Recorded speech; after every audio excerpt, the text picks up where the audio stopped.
fiti ani asese ne din and your friend say mechanic na prophet kumichacha ma sesa me YouTube no ba bia me hwe bia ma change afro and ma ba too much GH hwe na prophet kumichacha me so me hwe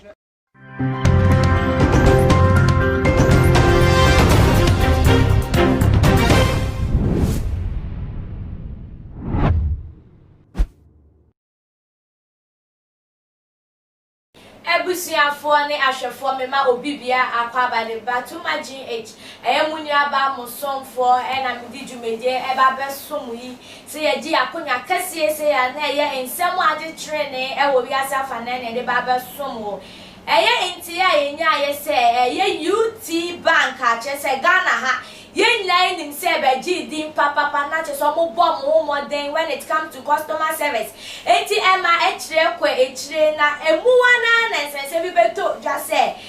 kata hihye bi ekwoso wo ho ene ma sa UT Bank yi fall ya up to now a chere say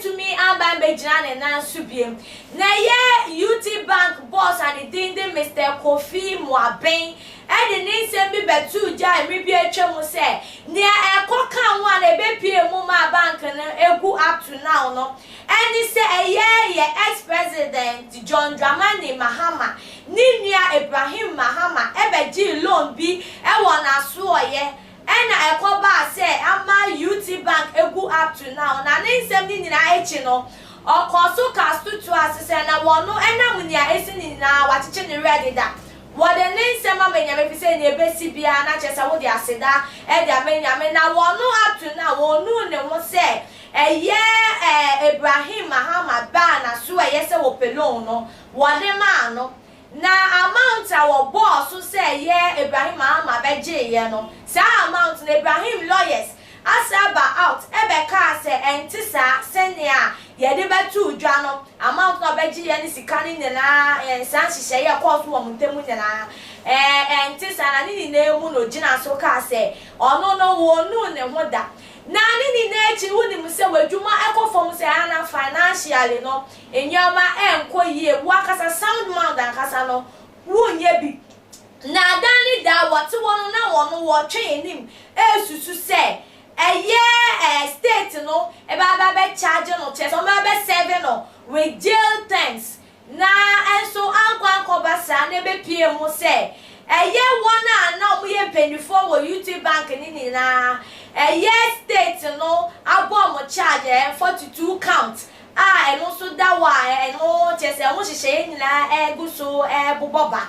na enu echi nti ya enya ne currently na update ne say papa you frustration a wo komu nyina ekopem mo say we losing the UT Bank omo put aye ne vision ni na echi no economics and organized crime officials akopie mo wo ni fie wo kukrantu me Eastern region de omon say akwato ne mansion ne so say enye ni die biem na wo show picture era ni wo screen ne so a wutu me hu say one ya wo mate no enye one ketwa na asem ye tiefo ne ahwefo mo amhwa ya rewo sem papa na ni na mu sa ni ye wesi ane ye fa ye futuo ewo mo na adisua kaka wo we mu say fa wona wo profession experience awo se wutu ana mo se wo kwa akopa edwuma aya na wa ye analysis inquiries bi akwa ekyire ansa na wo de wo ho ne wo modern bo akwa se edwuma ko ne ho efi se ye hwe nkrofo ya wo mo no na wo mo ye edwuma wo UT Bank no wo be hwe wo mo ni na wo edwuma abomo most of them are unemployment and afen so ema wa brabo no wan hwe ye kra wuntimi ensan so we bie wuntimi concentrating po na wetu anamon foforo na when near the year phantom why men's gold nso ebepie mu o man mo ma nipa bebre gitu mo ye kase up to now crofo sika ewo mu na akoba say men's gold employers so ye kase o mu ni o ma ye unemployed ye ka bebre entimi enko mani bebre krapon to me ni ejuma foforo ye no na ni na de ya disua say wo ko pay ejuma ugunye ejuma na men pray won ka say bia wo pay ejuma ntunya na wo de wa ho de na kwa akoshem na mo ye nhwehwemu na make sure say kata hye bia nko so ye omodwumadi a wo mudi wo sa financial services wo no ana say sa company wo no eye krogen e wote na edambremu na their license enye sa senye ye nuano mo a omukopie mu o men's go no madwuma egu ama sesi omabo asesa no ena senya UT bank sugu ye ma workers no so bi abo asesa up to now omutimi mpagya aye no ye so bestimi atosa e sign ni mu a ana sa abrabo ni mu a eti nhwehwemu a ekọ echire ko deep ube hia se ukope edwuma ubetumi aye san nhwehwemu na afenso mpedifu a ekoba se UT bank no mo ta echie ma odwumedie ne kwaso ye kase nso omo nso no eye den a wo mo so mo beka biti penifu a mo mo wadwumaku akuo mo a mo se modwumedie a mudi no enye no na chese ma bomodi arash na masesa ma akwan se ne be ya se ne atu obi no eno nso mbobomba mbehese eye external ye kan se nkrofo a wo mo hwehwe edwuma ye mo se ye konje anom service ne egu ni bepie mu a enko ba se sa wo ha we bi nso beba mo so ntina mo ama hwe na ma ye right thing na etiefo ne ahwefo da ne da se na misika no wo mensem no nsem bi se esi a na yeso ya fa ye die wo mu abribia na se ne etie bia se ne ekọ no apapa ya bra bo se sei ase ne eye abo asesa na se ne ye employers nso omudwumedi abo mo na se ne ye nso eye economics and organized crime officials nso ababe pie mu enwe yi mu omudi mu se ye Mr. Kofi Moaben akasa no no ano na bra bo na akasa se si eheda anko yesa na mosa be season fi aka won wadwenkyere wo ho ene sen ekoyie ma ana enkoyie ma o ma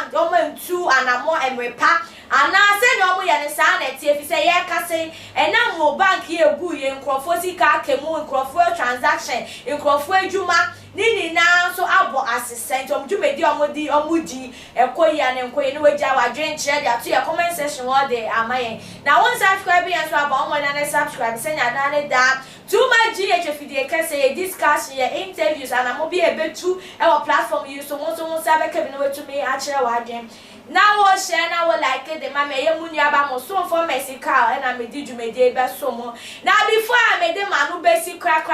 no ye wan kwafuko bi o mo so ya say bi ni Mama Juliet Ventures one on the dealings in now your kitchen equipment so we hear microwave kettles just a gas cooker refrigerators just a nya wunye bia wo kitchen ma wo ba we sipi wo bra wo kitchen no we ni agye no no an so be frame Mama Juliet Ventures now the number is 0247 083815 0247 083815 and I wanna was so ya say back we loan master on the jumedie no ne government workers na dele so we government work and we here sika urgent and they do jumedie within 24 hours up now I contact loan master now the number is 0249315035 0249315035 o friend pe wo betin income abotaye bia wo di here sika no etumi abemu e de ama aha ene mere be ma mekwana mdi mo esi da se na ye besan ehia makam yo too much GH nie Ghana for ahwefo etiefo onipa bia won subscribe e wo too much GH no subscribe wo na ehintasem esema ebuafa on my Ghana so ena ye de bremu one God nie the only one God in GH eho ana de bia mehwe abrechefo ene Ghana for mo amobia safa na ina me recommend emamo too much GH kra the major prophet kum chacha on say me catch was say bomoden na hwe too much GH on say me kan ye nyene bonne pa na kase epe wo wi ase ya asondin ti na Adam wo hu nyame ye no nyam no wo hu ne ma bi a wo hwehwehwehwe e wo other place ne ade cat won na bomoden na be hwe too much GH be hwe na subscribe bomoden o be hwe pe na wa ye subscribe o subscribe na subscribe na o subscribe a na wo benya ne ma papa a wo pe ahwe nyame hira na ura